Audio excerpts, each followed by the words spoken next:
everyone, I'm Professor Julia Rybinska and I would like to start a new project about cultures. Today we're going to talk about culture shock. People, when they move to another country, they experience this throughout the world. In my personal experience when I went to India or Hong Kong or China, first steps with which I tracked, it was like, cultural shock. There are 4 stages people overcome during the cultural shock. The first stage is the honeymoon. Then you come abroad and you see only overwhelmed with positive impressions, you see only positive stuffs, and you like everything which surrounds you. People, food, scenery. Then after the first stage, you come slowly to the frustration stage. In my experience, that's the most shocking stage and maybe the most overwhelming stage and mind-boggling stage of cultural shock. As you experience and wrestling with different disadvantages in different cultures, it may be really trifle steps. For example, you dislike food you ordered in the restaurant, or you missed your boss, something really small but which irritates you a lot to a certain extent. I tend to remember my experience when I was in the U.S. before working as a camp counselor with kids. Lessons were in handy a lot because we tried to get in touch with the culture and how we need to behave in foreign environment, and actually that moved us to the next stage, the third one, adjustment. This is when you get used to the culture, you try to develop more understanding to the people, you try to see the world in different stage of development, and you understand this idiom, when in Rome, do as Romans do. That's quite easy.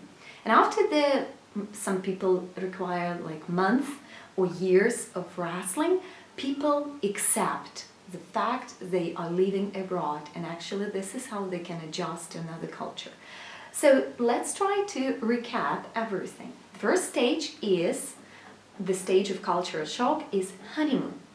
The second stage is frustration.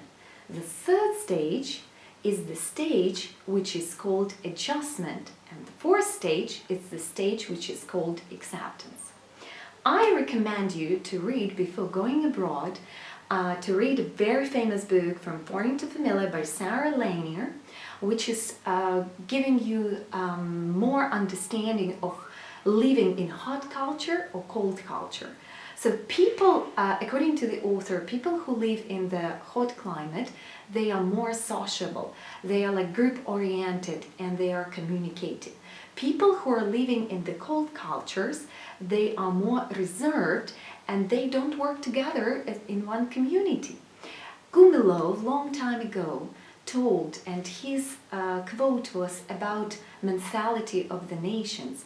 He claimed that geographical position has very vivid impact towards the mentality and thought development in people's mind. In the book, you can track through many pieces of advice how to go abroad, and very significant and valuable as for me, and which I used in my personal practical life. First, before going abroad, you need to find an interpreter, so-called cultural interpreter. This is the person or advisor or monitor who would help you to adjust to the foreign culture with personal advice. So how they overcame their troubles, obstacles, how their picture of honeymoon changed when they came to the country. The second very significant point is that you need to read a lot. Of course, you need to make research beforehand, in advance, and know what you expect from another country. So I would call it so kind of research before going abroad. The third, it's very important when you're coming back home, it's called reverse cultural shock. There are lots of research done in this sphere, and people suggest you to adjust when you come back home to your natural environment, because you can also experience this reverse shock. And many other pieces of advice which you could track and meet in my new book, which is called Julia's Journeys, The Diary of Cultures.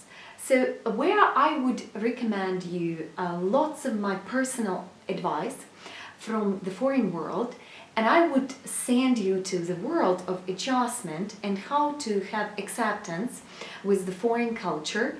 And together from foreign to familiar, we will try to fight with you and go through many obstacles. If you would like to know more information, please follow me in the next series, because I would take interview from Americans who are living in Ukraine. That's quite interesting. You will enjoy it.